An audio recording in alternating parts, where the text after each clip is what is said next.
I'm joined by Emily, Ian and Will, who will introduce themselves in a minute, but just to sort of set the context for this session first. It's called Writing the Brief, but we're not going to give you easy answers on how we think you should write the brief on your project. We thought instead it might be more interesting to look back at times when we've effectively failed to reuse steel in the past. This session kind of came out of the idea that we realised, so this is the third year that this event's been run, and at the first one, 2 years or so ago, this was a bit of a niche topic and it was a bit sort of weird, and you spoke to people in the office about coming to this event and they looked at you in a funny way. And it's amazing how quickly this has become normalised, particularly in London in the last couple of years. And so we thought the time was probably right to start doing some lessons learned type stuff. So we're going to ask the three panellists to talk us through some of the experiences that they've gone through in the past couple of years, times that this hasn't worked, and see if we can extract some nuggets of information as to how it would work next time, in the hope that it helps you all come away with some great ideas for what you'd put into your briefs going forwards to maximise the chances of reusing steel. So I suppose with that, maybe you could introduce yourselves and then we'll kick off. And we're not sat in the right order. That was never going to happen, was it? But Emily, would you like to go first, please? Yeah, thanks, Will. So hi, everyone. My name's Emily Samoluk. I'm a sustainability manager for British Land. I predominantly work on our developments. So that's anything from master plans, new builds, major refurbishments and retrofits, but also fit outs. I oversee our kind of portfolio of developments. We have a sustainability brief which covers all of that. And essentially my role is making sure that every project is following that brief, and it gets me involved in embodied carbon, circular economy, neighbours, operational energy, everything. So yeah, it's a really interesting role. You get to see lots of interesting projects and initiatives, which is great to see and support. Hi everyone, I'm Ian. I work for Elliott Woods as a sustainability consultant, previously a structural engineer. But this year I'm working for Westminster City Council as a whole life carbon officer. So moved into kind of public sector work, and I'm working a lot on the policy around low carbon and reuse that Westminster are trying to push through. And my time in Elliott Woods obviously worked a lot with projects relating to steel reuse as well. Hi everyone, my name's Will. My role is structures lead at Lendlease. Started my career with Laing O'Rourke on site, and then in their design office, and then with Atkins, and now with Lendlease. And in that role, I essentially review our structures across our projects over the UK with regards to design optimisation, principally buildability, and a larger portion is structural embodied carbon. And that's how I've become involved in this space. So thanks, Will, Ian, Emily. So we thought we'd start at the beginning with our sort of stories of doom, if you like. Let's not try and bring it down too much. Otherwise, the lots after us are going to have a hard job bringing it all back up. But let's start sort of pre-construction. So, pre-design, going back into the stages, the things that then influence how we start going through this process and bringing reused steel onto the projects. And Emily, when we spoke beforehand, you were talking a bit about pre-demolition audits, or rather a lack of pre-demolition audits, and I noticed it came up in session 1 as well, but do you want to talk a little bit about that to start us off? Yeah, so I can put some context to it. It doesn't feel natural to talk about what went wrong, and as humans we don't like to sort of admit when things didn't take the turn that we wanted to. But I think I've been saying in a few panels now that it's really healthy to talk about lessons and what didn't work more broadly. So we're learning off each other, and as a collective driving circularity forward quicker than we can as an individual organisation. We had a project that I approached. It was sort of between stages 3 and 4. We were talking to a contractor, and I picked up the pre-demolition order that had been completed. Granted, it was later on in the project start having discussions, but that was the situation that we were in. I identified that there was steel on the pre-demolition audit. It said, we think there's about 700 tons of steel in this building. A small amount of it had been allocated and was destined for a new life. But I questioned the remaining steel. It was about 60% of the steel that had been unaccounted for. We didn't know where it was. I'm not technically minded, so I can't go and scan a building and work that out. So we didn't have a lot of information to go off, but it wasn't great quality. And then, of course, we speak to the contractor, and we want to get them on board to support this, help us find where the remaining steel is. And unfortunately, with obviously a backdrop of multiple pressures that were going on this project at the time, there was just no buy-in to support it. I was a single voice trying to look at the opportunity. Bearing in mind on this particular project, we were really struggling with our embodied carbon figures. So, there was a potential to find this steel, repurpose it and reuse it in that same project, and it would have worked well, but it just didn't happen.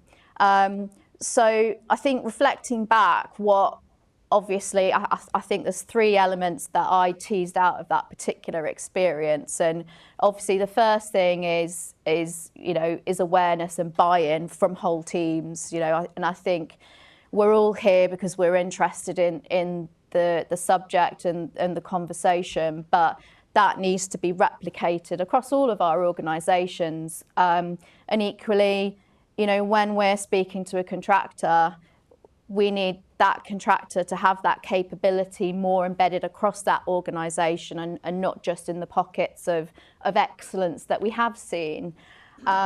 So that's something I definitely implore everyone to think about. I actually worked with a structural engineer in a previous job, and she had an objective put in her personal development plan about finding a project, identifying steel, and supporting its reuse into the circular economy. And although that didn't work out for her, she learned loads going through that process. So I think that's something we can all think about. Pre-demolition audits, Catherine mentioned this earlier. They're not happening early enough. We are doing them at stage 2 now, but I don't even think that's early enough. So as soon as we we're talking about feasibility around projects, we are now our vision is that our assets are banks of materials, and we need that information to feed the architects. So, as soon as I get my hands on a project, it's right, let's get that pre-demolition audit nailed. And we're working with some really great partners now who are delivering much better quality audits. And then the last thing, which I think touches on what Holly mentioned earlier around the contractors being involved later on, the tendering process, and the competitive element of that. We've now we've got what we call a pre-construction tender template as part of all of our tendering now. So any opportunity to embed circularity is kind of dealt with to the side, so we allow the contractors to have that competitive tendering process, but equally we're making them aware at that first point that they engage with us that this is what we want to do, this is what we want to achieve, and through that tendering process they can give us some advice on what that might look like from a cost and programme perspective. So sort of like early buy-in, early getting enough detail in the pre-demo audits. Yeah. And then making sure that it's sort of tackled as part of the tender, it's not forgotten about. Yeah, and I think stage 3 has been this void where nothing happens. And from a reuse what do you mean by that? perspective. You mean that people talk about it early on, then forget about it? So we do the pre-demo audits at stage 2. That gets filed away. No one looks at it. And then we start speaking to the contractor, and it's where's that audit gone? So for us, stage 3 is now about building on that baseline knowledge that we've gained at stage 2, because we don't we've got assets where we don't know much about them. We don't have many records.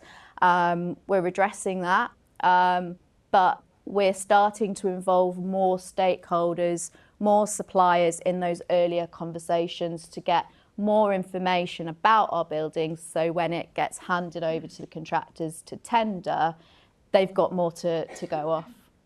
Great. Ian, do you want to build on any of this? I mean, maybe with both hats on. This bit about not dropping the ball, not forgetting about it, is something we've talked about in the past, right? Any sort of experiences on that? Yeah, definitely. I think, to the point on the pre-demo audit, getting that, it can be seen, the reason they do it early is for planning mainly, or for, spot preem. And you can see it as red tape or just a tick box that you need to do. Or you can see it as an opportunity to really get value from the building, from the materials. And the clients who take that second approach are obviously the ones who are much more likely to be able to get materials that are, and put the process in place that enable the material to be reused. So I think that's a fundamental part. And also, thinking about exactly what you need at the early stage. You haven't got loads of money, you haven't got loads of time. What do you actually need to know about each material? Because pre-demo audits can be send a graduate into a building and count how many light bulbs there are in the building. That's not that useful. So for steel, what are the key things you need to know? How old is it? What length have you got? How easy is it to recover? Is it coated in, whatever? So we need to get much better at asking those questions and getting those into the audit. And what does a client do to make sure that like, where do you go? If you're a developer, where do you go to point your engineers to make sure they sort of look at the right things instead of just counting the light bulbs? Good question. So there isn't a lot of guidance at the minute that says this is how you should do a pre-demo audit, this is what should be in there. It's something we're working on at Westminster, and I know the City of London are doing a similar thing. So saying these are the questions we want to ask. It's hard to force someone to do all that, but creating guidance saying this is what we think for the key materials, these are the questions. So I think that guidance will come out soon and will be really helpful. I think a lot of the good consultants are doing that already, to be honest, as well. And then obviously events like this where you've got experts in the room who'll tell you, if it's older than this, it's going to be very hard to reuse or, that kind of thing. So I think just engaging with these kind of events is a good starting point. And at Westminster, I mean, what sort of policy drivers are there that are helping with this kind of stuff, and maybe what's lacking in this space? Yeah, so what we're seeing, and I thought it was really interesting from the first discussion, and I think really a theme that comes up in this is around systems thinking. So the idea, the example earlier that if you're using something inefficiently on your project, even if you're reusing steel, it could be a bad decision if you think of the whole system and somewhere else who could use it more efficiently. And we're seeing that. So in Westminster, they proposed a retrofit first policy, which many people might have seen the draft of that. And that basically is looking at how Westminster can decarbonise. So just looking at the red line boundary of the borough. And what that means is the policy says that you should retrofit first, which is obviously the best way to reduce carbon and to keep materials in circulation, and then build low carbon. What's missing in that policy is a driver to reclaim material from the buildings.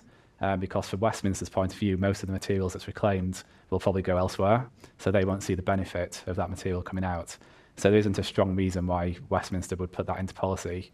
But obviously, if you look across, take a macro look at everyone else, there's boroughs that will need materials. There's other boroughs which don't have buildings on sites, which they're going to need to develop to deliver housing or whatever infrastructure we need. So it's really important that we think about them when we're writing policy, and it's not just focused in our boundary. And then I was thinking when we discussed previously about this, because I'm aware there's not many people in the room who work in policy I'm talking to right now, but I think this goes for any business, a consultant, a contractor. If you're setting carbon targets for your new build developments or your retrofit developments, also you should be thinking about setting targets for what you're reclaiming from the buildings that you're developing as well. And that's equally important, even if it doesn't benefit you. You've got to think of the wider scale and the other systems. So I think it's important that is put as a priority alongside doing low carbon on the things that you might publicise or need to meet other ESG goals. Thanks. I think just before we come to you, Will, because I'd like to talk about sort of the practicalities of then what you do once you get that design, but just to sort of touch on what Ian was saying about systems thinking, I suppose. It's not always clear to everyone that reclaimed steel sections, they're not in abundance, right? I mean, it's obvious in a way because we're having to talk at events like this about how you extract more steel out of the current building stock that could be reused. But if there was sort of any doubt in you or maybe your clients' minds, I think the thing to remind them of is that there's only ever going to be as much steel ready to be reclaimed or reused or even recycled as was being produced 30 or 40 years ago. So if you go back to the 1980s in your mind, how much steel was being made then? That's the most you're ever going to be able to extract out of the system today. And because our rates of construction have only ever increased, it's always going to be lagging behind until we hit a point probably quite far in the future where supply of steel catches up with how much is being used. And so whilst there is that constraint out there, we do have to treat this as a really valuable resource. And I think one of the rules of thumb that I can't remember if it was you or one of your colleagues at Elliott Wood came up with was this idea that if you were looking at a steel design made out of reclaimed steel and you look at the tonnage of it, how much steel you need, if some of those sections are being sort of underused, if you like, if there's fat in there, if you could have built it out of new steel with all the exact section sizes you wanted, if you could have saved something like 20-30% on the tonnage by doing it in new steel, that's probably a fairly good rule of thumb as to say, well, okay, I could do it in 20-30% less steel if it was new, therefore I'm not going to use reclaimed elements, I'm going to leave those to somebody else, or maybe they even feed back into the recycling pool, and I'm going to build from new. And that was, I think that was based on sums against the sort of cost benefit of using recycle versus reuse. Was that right? Yeah, that's right. And it's worth saying that's the rule of thumb now. Obviously, in the future, we should get to a point where we just design everything as efficiently as possible, and then you reuse steel if you can. But in this transition period where we need to get over barriers and we need to make it more normal to reuse, the argument is basically the 20 to 30% rule, based on the fact that if you're not reusing steel, it could go back into the recycling process. You could create EAF steel, and that's fairly low carbon.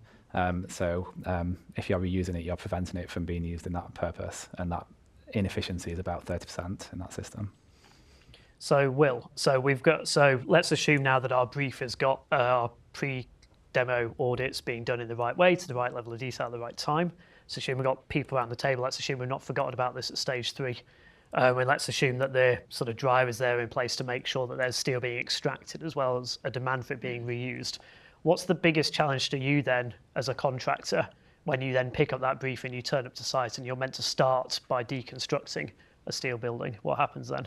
Well, there's quite a few, to be honest. But what I would say is, just generally like at Lend-Lease, we're working on a couple of projects where we're reusing steel successfully.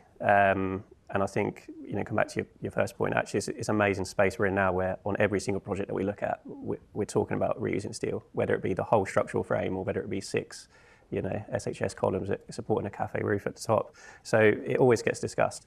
But the projects, I'd say the key differentiator that I've seen on our Lend-Lease projects is when there's been a clear strategy from the start. And that strategy is linked to kind of the procurement route for that reclaimed steel. So whether it be, there's really 3, isn't there? There's a donor building, that's an external one. There's the same building you're working on, or there's getting steel from a reclaimed stockist. And each of those have nuances. And what we try and do is once we get information, if it's not too late, is kind of bring our experience for those different 3 procurement routes, because there is nuances and you need a different strategy for each one. We're currently working on a project where there was a donor project identified, external. It's not going to be used on the project because it wasn't taken into account in the demolition program of that donor project. Even though the idea was there to use it, it hasn't come through for that reason. Looking at using steel from a reclaimed stockist, for example, where is it in that program? Are we procuring it at stage 3? Are we procuring it at stage 4? Is it built in the cost plan? Is it built in the program? Because it's very different. If we're getting it at stage 3, then we need somewhere to store it. But you've got it in your REBA stage 3 spatially coordinated design. If you're getting it at stage 4, does the design team have enough fee left to finish off that design? Because you've got to coordinate, your steels with everything else, with your MEP and your services. So these are the kind of details that we go into once we get kind of that design, once it's passed over to us. So what you're sort of saying there is the strategy at the start can't just be the strategy is to reuse steel. Yeah, absolutely. But it has to be a bit more detailed. It has to be the strategy is to reuse steel from a stockist, or to reuse steel from a specific project, or to reuse steel from the unknown and we're going to save design time for the end of stage 4 once we do know where it comes from in a year's time, something like that. Is that? That's it, yeah. All three of them can be successful. All three routes can be successful. It just needs that strategy that matches to that at the start. If it's going to be brought in later on, which, a project can absolutely be set up for that, to swap out the steel as much as you can later on. And there's a lot of engineering consultancies out there that have got amazing parametric tools to actually do that very late on in the process. But obviously you need that flexibility in design. You need that, your floor zone has got to be set to allow that changing steel depths. And therefore you've got to align your MEP design with that. And then obviously you get into discussion, you're talking about a 20-story building and you need an extra 150 mil, that's an extra story height. So then it becomes into those discussions, and we're working with some really leading kind of forward-thinking clients that are happy to accept that a deconstruction program might be 6 months longer than a demolition program. And we're working on, a big tower in the centre of London at the moment where we're hoping to do that. But it needs, it needs engagement and buy-in from that whole project team. That 6 months presumably is quite a big project. That is a huge project, yeah. That's like a 40-story building. It doesn't have to be as much as that, but it's just making it clear there are decisions that have to be made by the whole project team. We've spoken about the client's project manager, ourselves as main contractor, designer. The architect's got to be happy with seeing a beam that's been reused when it might just be a random one beam that's been reused and then every other one is boarded or it's intermescent coated or whatever. So it's about bringing that whole team together. But the ones that I've seen that have been successful, it's been that clear strategy at the start. Emily, do you, as a client, do you have any reflections on that? I mean, how do you make these strategic decisions early on, or what do you put in place to enable the project team to make those sorts of decisions from the start? It's very difficult when obviously our wider brief, sustainability brief for our places is obviously catering rather for many different types of projects of different complexities and scale. And I think quite often the default position through each stage is that that's what the teams are working to. But that does need to be bespoke for each particular project and the environment and the sensitivities with each project. So our involvement is about taking the concepts of that wider brief, but developing something that's a bit more bespoke.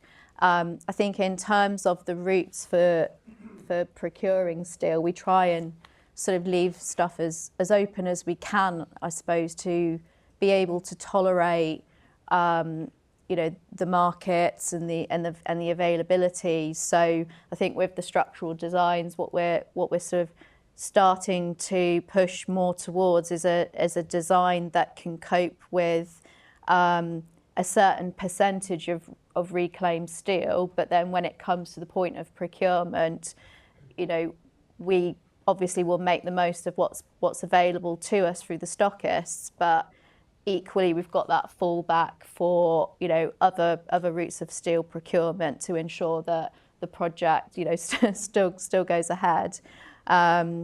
So yeah, and then I think what was the other thing I was gonna mention? It's lost. Oh yeah, I've lost it now. Well, maybe it'll come back to you. Yeah. I should say we're going to go to questions in a minute, so do use the dreaded Slido app again if you can. And I think we've got a couple left over from before, so we won't be short on questions. On the bit about so you can set the projects up so that you can get to the end of design having enabled the reuse, and you're then getting to site and you are starting to deconstruct, and you sort of mentioned the time implications of doing so.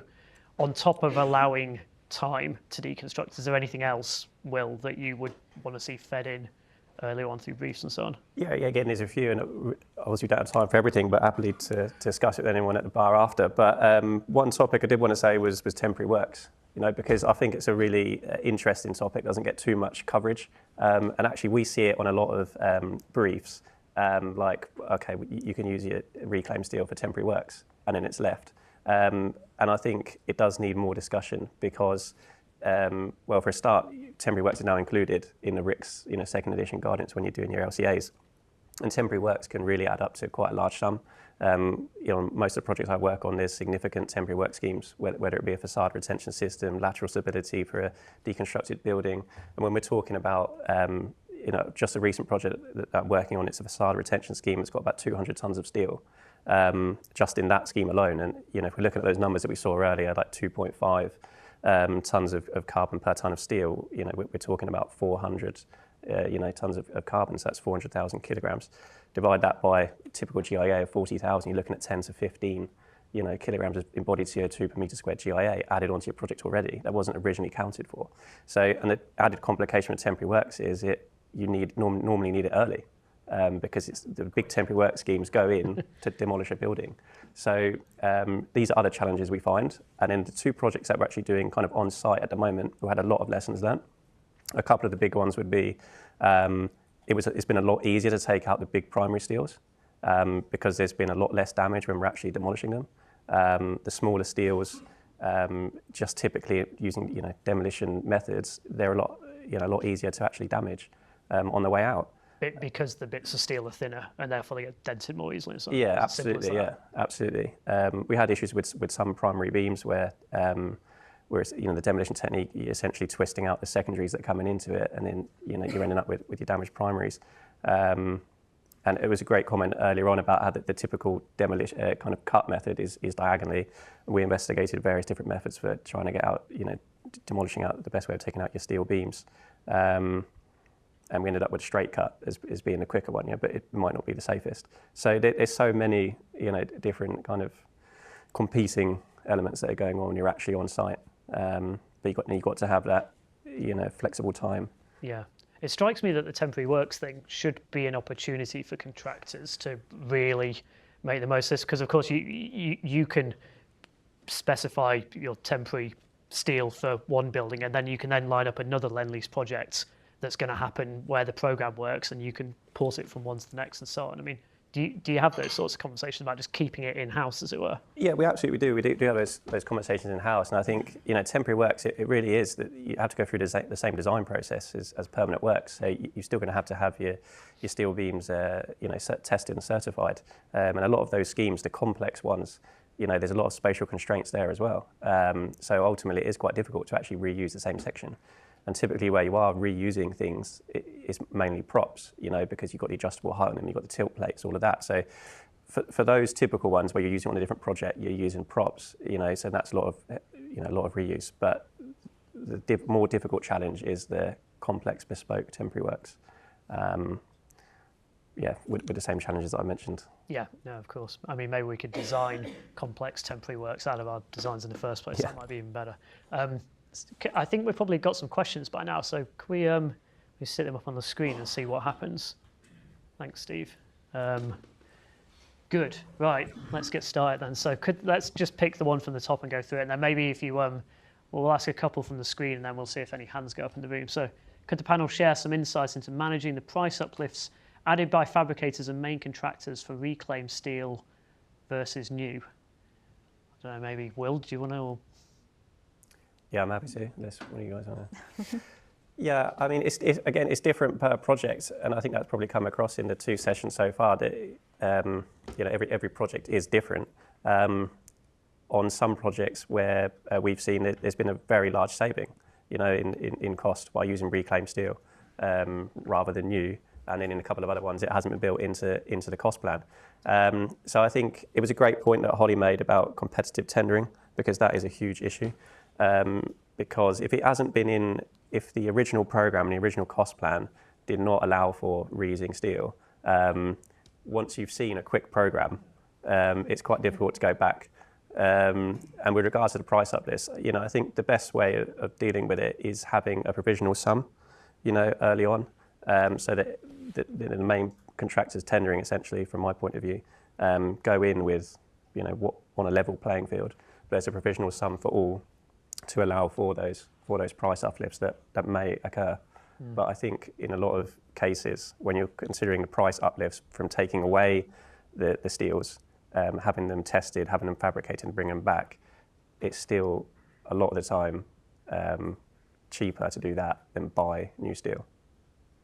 So you believe that overall you could get a cost saving out of doing this? Yeah, and we rather than a have. cost We have. Yeah, on Have. 2AS, for example, we have. I think that's So quite there's- important because I think a lot of people assume that this is going to cost more money. Yeah, not always. Yeah. Yeah, okay. I think the thing I'd add on that, which is a bit more of a high level thing, but if you look at the process to make new steel and you go through all the stages, the material extraction, the melting, the furnaces, everything like that, and then you compare that to cutting a steel beam out of a building, testing it and reusing it. Like, as a society, as an industry, we have to find a way that says that second one is cheaper, because it's obviously much less energy intensive, a lot less effort, and there should be mechanisms there that make sure that that's the case. And obviously we're in a transition point at the minute, and there's high demand and low supply, which is, as a market driver, is going to push prices up. But I think this is a kind of a short-term thing that we'll hopefully get past. Yeah, I hope so. I think events like this help. Right? Yeah. So, Yeah. should we?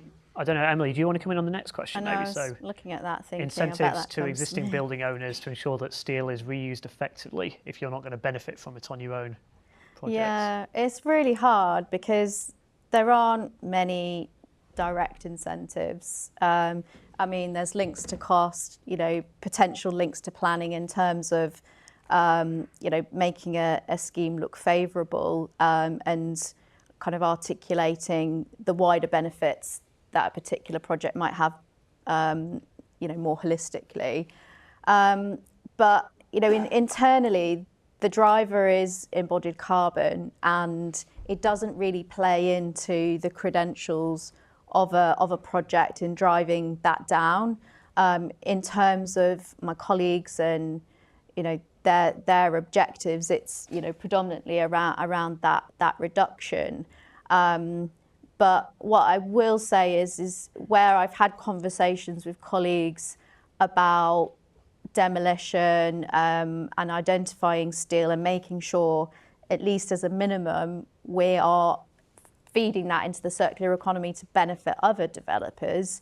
I think morally, my colleagues are certainly buying into it, and I'm not really coming up against many barriers from that perspective, because I think everyone is starting to get it, and I think the other piece as well that my colleagues are really starting to cotton onto is, we talk about embodied carbon and circularity and finite resources, but equally when we're talking about reclaimed materials, there's the embodied ecological side of that. So it's, not just thinking about biodiversity impacts from our, within our particular project, but where we source our materials from, and, the fact that we're limiting additional impacts there. So yeah, I'd say it's really hard. There's definitely a lot of competition in terms of our projects, and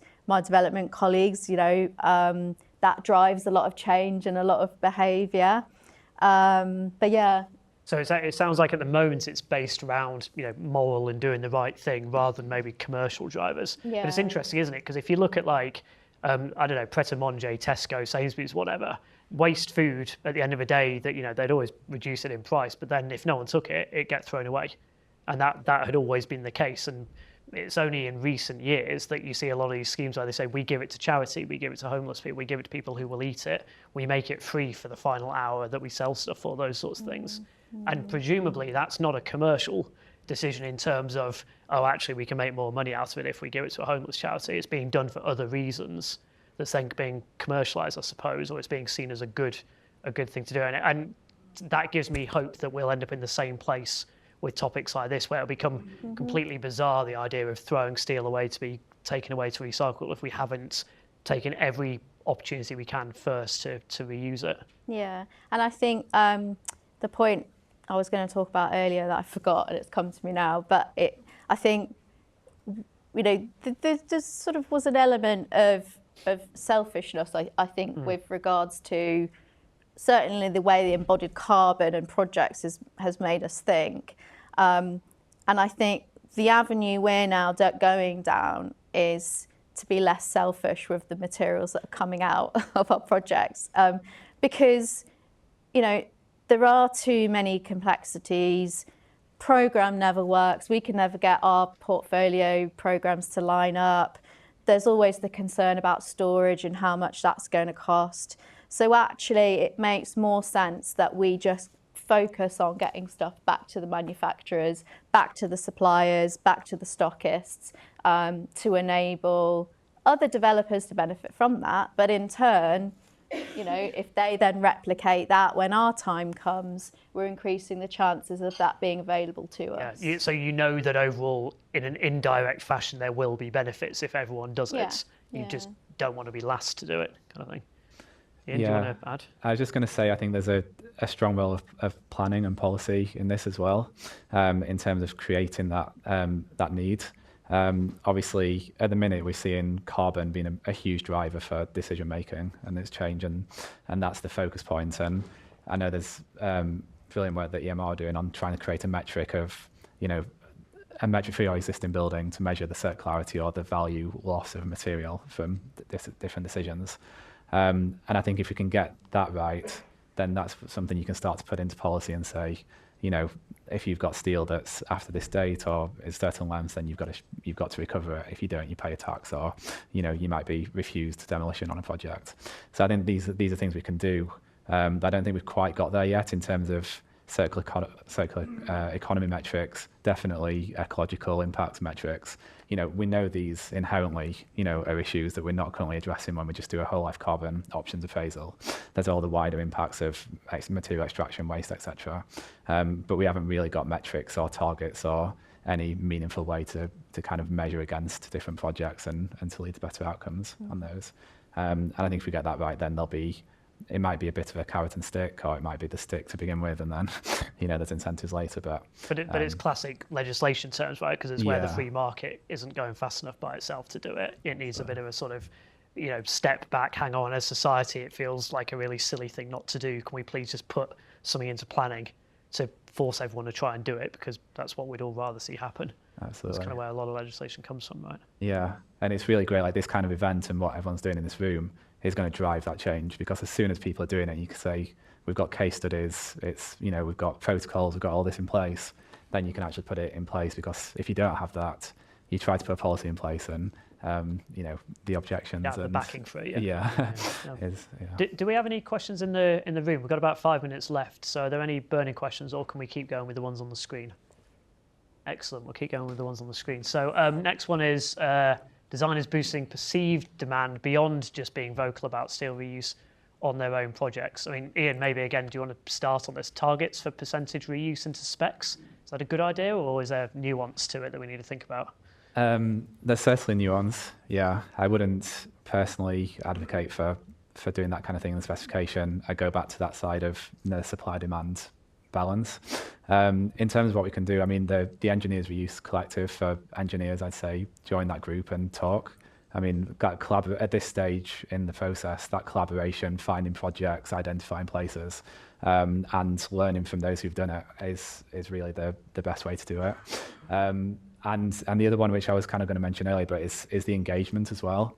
Because to make steel reuse work, you've got to be engaged in a project from the start, and you've got to keep bringing it up and keep talking about it and keep thinking about it and make sure others are aware of the impacts it has on them, because it does have architectural impacts, it has impacts on the MEP design, obviously the contractor procurement, everything. So if it's an idea that you kind of say in one meeting and then forget about, it's obviously not going to happen. If it's an idea that you push and then you say, if we are going to reuse, this could be the impact, keep making it a part of every DTM, then, you know, that's how you can make it happen, because it becomes normalized, everyone knows about it, it becomes part of the core belief of the project. So I'd say, generally speaking, I advocate for kind of driving behavioural change and putting the systems in place to make these things work, rather than focusing on a target or a number, or we're going to, you know, be X kilograms of carbon. If you get the processes right, the outcome will follow. Yeah, I can add to that as well. I mean, obviously having a percentage in the specifications is handy, for sure. It's definitely pushing people to talk about it more and look at it.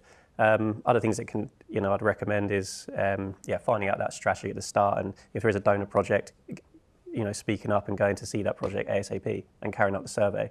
You know, surveys are absolutely key, you know, and the timing of them too. So they've got to happen as early as possible in a project. So if you know you're on a project, you know, you've got your briefer and the client, as a donor project, you want to go out there and see it as early as possible. If you know that the strategy is to try and get as many as you can from a steel stockist later on, it's about trying to keep that design as flexible as possible. So it's really having a good understanding of your own design, you know, what is governing these members, you know, which ones can I easily swap out, you know, is this deflection governed, is it strength governed, is it fire, you know, knowing that when these, because it's a very small time window for procurement with that route, which members am I looking for, which ones will work, won't work, and how can I get it in quickly? And then, you know, taking it even further, is there you know, a model that can be set up, you know, because we know there's a few consultants that are doing this already with the parametric modelling, so that those members can be, you know, because you get the list from, you know, the main steel stockists every month. Being able to drop that in straight away and still getting your design to work is absolutely key for that small procurement window. Yeah. And Emily, any last thoughts on this? I mean, it feels like most conferences I go to, somebody at some point says we need everyone around the table earlier on being more collaborative, and obviously that's come up as the solution to this along with everything else. I mean, as a client, you obviously can't put everyone around the table at the start and keep them there. It doesn't work financially. So how do you approach something like this within that? Yeah, there's a time and a place for it. So obviously, with the amount of projects I oversee, I can't be at every DTM. You know, and I think our project managers obviously do oversee a lot of the sort of the detailed, you know, decisions, certainly about steel reuse. But if there's a you know, a crunch point or a time where you do want that client interface and need that client direction, you know, to make sure that the likes of myself plus my development colleagues, so these are, you know, British Land people, not our external PMs, we're more than happy to be in the room for those really important meetings. Because the reason I say that is there's been so many cases where, I mean, I have monthly sustainability meetings with every project, but obviously I can only take on board what is presented to me. And actually, there's a little bit of Chinese whispers in terms of, well, actually, what is the detail here? What's gone wrong or what's not working? And on a project quite recently, I was told that a steel reuse initiative couldn't be carried forward because there were cost and program issues. And I was like, right, okay, well, has anyone actually articulated what exactly the program implication is and what the cost is? Because they're obviously two key words that we don't like to hear. But, you know, and then when I started digging in this particular example, because I just wanted some lessons learned, I found out it was actually neither, and it was more a technical issue. And the fabricators were concerned about applying the steel reuse protocol. I can't remember the exact name of it. And that was the issue. So, you know, we need to have the exact information on the table to make decisions. And sometimes things don't work in the favour and we'd go off in a different tangent, but we at least need to have accurate information to make a good, you know, and sound decision. At least get your facts right. Yeah. Seems simple enough. I'm afraid we're out of time. Thank you all for sharing your insights. I mean, it was interesting to hear, you know, the same sorts of lessons coming through, whether it's about early on in the project, getting audits done early into a good level of quality and getting your details right then, all the way through, you know, design and construction, not dropping the ball, and again, not taking your eye off the sort of details on, you know, which beams we're going to reuse, how, what's the strategy, where they're going to come from, and so on and so forth. Hopefully you've got some sort of tidbits to take away from that, and obviously all three of these wonderful people are still going to be here for the rest of the day, so you can just grab them later on if you missed a key point. I think the next session is on design itself, so this should lead quite nicely into that. I think you're being asked to stay in your seats. I believe I can see somebody nodding at the back who looks like Steve. So please don't go anywhere whilst we do a quick sort of microphone swap thing. It'll be very slick. And if you could all join me in thanking our panelists, that would be great. Thank you.